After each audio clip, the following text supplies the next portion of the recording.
Hello mga kakampo! In this video, samahan nyo kami at sasakyan namin ang issue ng AirAsia Move. Sasakay kami ng AirAsia mula Tacloban hanggang Manila. At pag-usapan na nga rin natin yung overpricing di umano na nagaganap or naganap dun sa kanilang booking app online. Let's go! At kung bago kayo sa aming channel, please subscribe para maging updated kayo sa iba pa naming mga gala, ASMR, na mga walking tours, at iba pang travel videos. Salamat sa pagsuporta mga kakampo. So, a few days ago, pumutok sa balita, no, yung medyo excessive daw na prices ng tickets ng flight from Tacloban City sa Leyte to Manila dito sa NAIA. And meron na nga rin yatang instruction from DOTR, Department of Transportation, na i-shutdown na muna ang AirAsia Move app, at least sa Pilipinas, no, kasi nga parang inaaral nila kung kakasuhan yata yung kumpanya. But as of today, the day of uploading this video, gumagana pa naman yung kanilang website. Sa Google Chrome to ha, hindi ito yung mismong AirAsia Move app. So nag-try kaming mag-check ng mga destinations. And try nga natin yung Tacloban ulit, ano. And medyo bumaba naman na yung presyo, no? Bumalik na siya dun sa normal rates nila kapag malapit na yung flight date na pipiliin mo. Like ito parang a week na lang yung flight date na pinili ko just to check and compare kung totoo ba.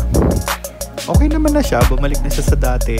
Isang feature lang kasi ng AirAsia Move app is pwede ka rin mag-book ng ibang airlines bukod sa AirAsia. Kasi hindi daw sila directly connected, ano, parang sister companies yata or something. And based sila sa Malaysia.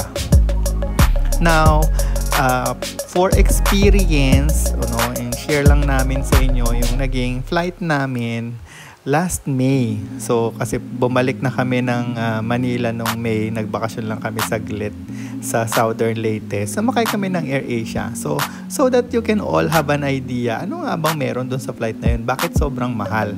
Hindi naman kasi din related sa flight experience yung pagtaas ng presyo.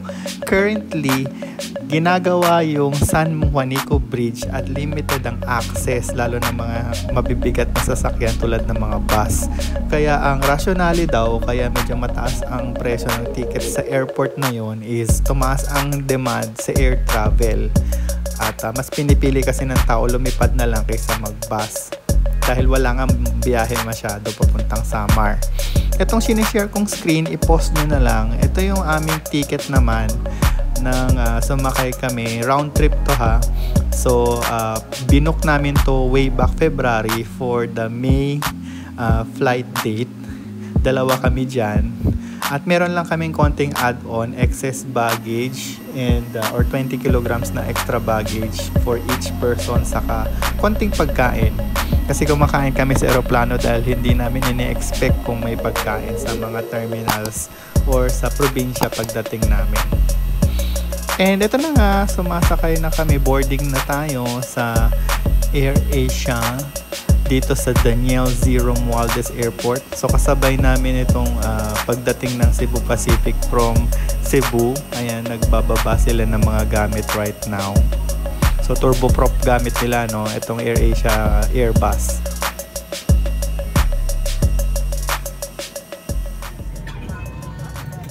This is your seatbelt. To fasten, insert the metal tip into the buckle and tighten the belt by pulling on the buckle strap. To unfasten, lift the metal flap. Whenever the seatbelt sign is on, you must return to your seat and fasten your seatbelt securely. Should an oxygen mask like this drop from the compartment above your seat, immediately pull the mask firmly towards you. Place the mask over your nose and mouth with the headband tightly around your head and breathe normally. It is normal for the mask not to fully inflate after activation. Place your own mask first before assisting others under your care. Your life vest is under your seat. To use it, slip it over your head like this. Clip on the waistband and pull it tight. At the exit before leaving the aircraft, pull the red tag to inflate life vest. Do not inflate your life vest until you are at the exit, as this would slow down the evacuation flow. Your life vest has an oral tube for further inflation. The light comes on upon contact with water, and here's a whistle to attract attention. Evacuation slides are located at all exits. Please note where the emergency exits on the aircraft are located. They are being pointed out to you now. Bearing in mind that the nearest exit may be behind you. During evacuation, leave your hand luggage. If smoke is present, keep low and follow the path lights to the nearest exit as indicated. A copy of the safety information card is in your seat pocket. Please read it carefully. Passengers seated next to an emergency exit are requested to study the operation of these exits in the safety card. Should the need arise, there are fire extinguishers inside this aircraft. Operation of the device is placarded on the equipment itself. As this is a non-smoking flight, please do not smoke throughout the flight. Smoking in the toilet will activate the smoke alarm. Tampering the smoke detector is punishable by law. Thank you for your attention. After the safety instructions, we already proceed with the flight, and once mid-air, they started to serve our in-flight meals. Oh, diba bigla tayo na pa-English sa high altitude. Anyway, so ito yung ating mga in-order. So meron tayo nung tofu, rice, and meron kasamang cafe americano. Meron din tayong JT's chicken inasal for my wife, and wala siyang kasamang drinks. Medyo strange nga siya kasi normally naman kasama na yung bottled water sa kanilang meals. So ito, tinikman namin siya.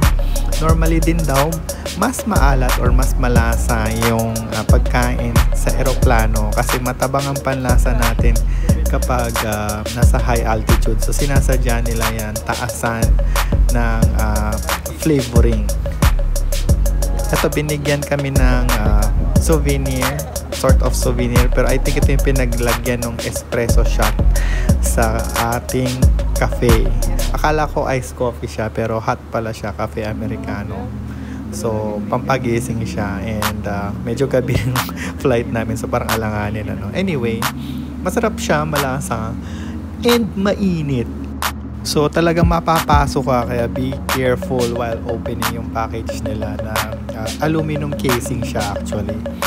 At ang lasa ng vegetable or vegetarian rice meal nila is very oriental, no? So parang may mga sauce siya na Chinese style. At generous naman ng serving ng rice. And hindi naman siya ganun ka-strong yung amoy, so hindi siya nakaka-istorbo sa mga katabi. At ito, trinay ko naman yung pagkain ni Bebe, yung kanyang chicken, which is JT's brand yan, no? JT's Manukan Inasal. Mas masarap siya actually. Mas malasa, and talagang makikita mo yung mga chicken chunks, no? Na boneless din ang pagka-serve as a rice topping. Itong mga rice meals can be booked in advance. So, at least mga a week before ng flight nyo, pwede nyo ihabol yan kung nakabook na kayo ng ticket. Doon din sa AirAsia Move Up. So, meron siyang menu doon na parang yung mga santan na booklet na nandito sa aeroplano ng AirAsia. And mga price range niya normally nasa 190 pesos to 350 pesos yung mga rice meals. Karamihan ng mga menu is mga rice toppings na oriental inspired and Filipino dishes. And kung gusto mo naman ng light lang na meal or nakalimutan mo siyang i-book in advance, since hindi siya pwede for on the spot na in-flight mo siya o orderin, pwede ka namang mag-request or mag-order ng noodles. Meron sila mga hot noodles syempre for sale, alam niyo yan. And I think hot water and coffee meron din. So overall, wala namang espesyal sa biyahe ng eroplano from Tacloban to Manila and vice versa. Kaya we try to make it a little bit interesting na lang umorder kami ng pagkain in flight. Dahil practically speaking, ganun din naman yung presyo sa pagkain namin sa daan o sa terminal mismo, mahal din. At least dito nakaupo na tayo sa eroplano. At saka mahaba pa yung biyahe namin from Tacloban papunta doon sa probinsya naming pupuntahan, mga 4 to 6 hours din. So mas practical to para sa amin. Sa inyo, depende yan kung ano yung budget and kung ano yung inyong mga preferences sa pagkain.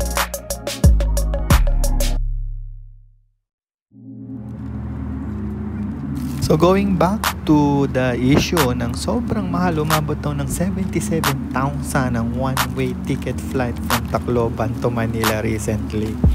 Ang reaction dyan ng ating mga netizens, matagal na rin daw talaga ang mahal ang presyo ng pamasahe sa eroplano sa iba't ibang mga tourist destinations. Hindi lang naman dyan sa Tacloban City, meron daw sa Siargao. So Bohol, alam ko mahal talaga.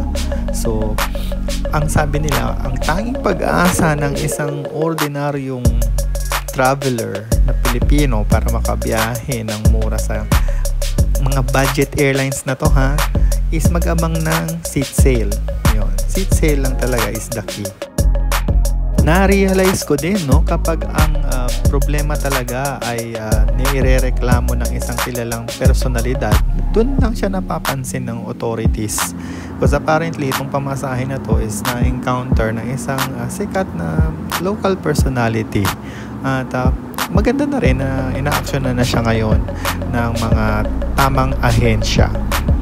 But for us, I hope na makakuha pa rin tayo ng magagandang rates and packages sa ating mga susunod na biyahe for the second half of 2025. Hanggang sa muli mga kakampo, God bless!